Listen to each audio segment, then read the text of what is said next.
Well, ministers and deputy ministers, listen to this, could soon be without protection as their VIP protection units are threatening to strike. You're probably wondering why. Well, they're disgruntled over unpaid travel allowances and also all the overtime that they work.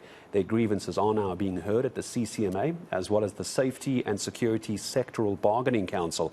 Let's bring in Lesiba Thobakgale from the South African Policing Union. Lesiba, good evening to you. Appreciate your time. So how did we get here? They perform a critical job. Why aren't they being paid? Good evening. Good evening to yourself and to the viewers at home.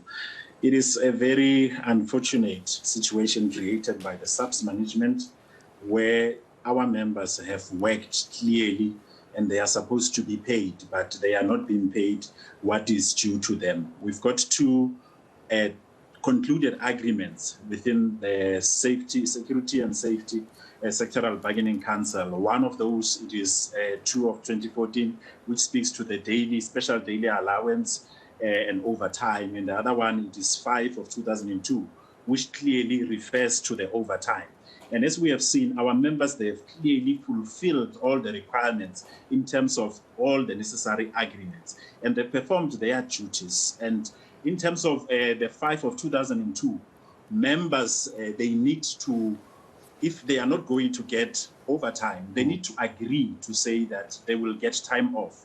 But in this case, they have not agreed to receive time off, but they are not paid what is due to them. So as an organization, we have taken that matter up and we are within the CCMA environment in order to get a remedy for these members. But it is a sad situation because clearly these members are protecting politicians, and even those politicians are not even intervening to assist that these members get paid. Instead, we see SAPS management exploiting our members, whom even now, as we are busy with salary negotiations, there is nothing that is satisfying that the employer is putting on the table, but yet they keep on being exploited. So as an organization, we are taking this up and we are not taking kind to it. We are saying exploitation and abuse of our members will not happen under our watch because our members are valuable, those who are working within the South African police services in all environments, including these ones that we are referring to here. The VIP protection unit, as we know, highly trained officers performing at the very top of their game as well. I suppose the irony here as well, Lesiba, you mentioned ministers a moment ago. I saw photos now of the police minister himself, Thobakgale, being protected and escorted by those very VIP units you're talking about. What has the police minister had to say about this? Surely he knows what the problem is?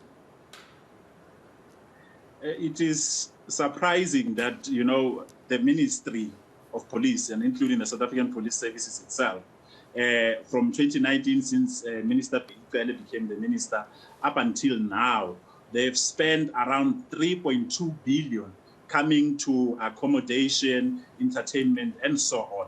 That budget, we strongly believe it is indeed a wasteful expenditure. That is the amount of money that they are supposed to be ensuring that it gets channeled to benefit our members, to ensure that our members don't have to go and run to the CCMA to seek a remedy. And imagine the minister himself being protected by those protectors who are with him 24/7. How would they protect him? How would they ensure that he's safe if they are busy, disgruntled about issues that relates to their payment? Remember, they're sacrificing their time.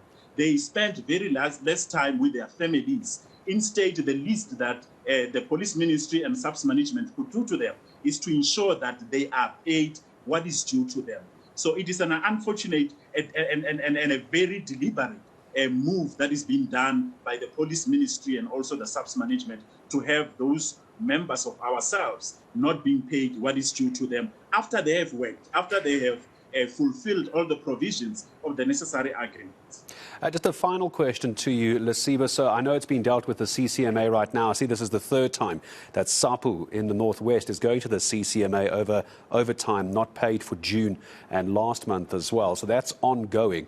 Help me understand, where is the line in the sand here? At what point does SAPU members walk off the job and leave ministers exposed? We know the police themselves, they have got an obligation, they are essential services. The law itself, it is prescribed. It clearly shows that members will not go on, are not allowed to go on strike.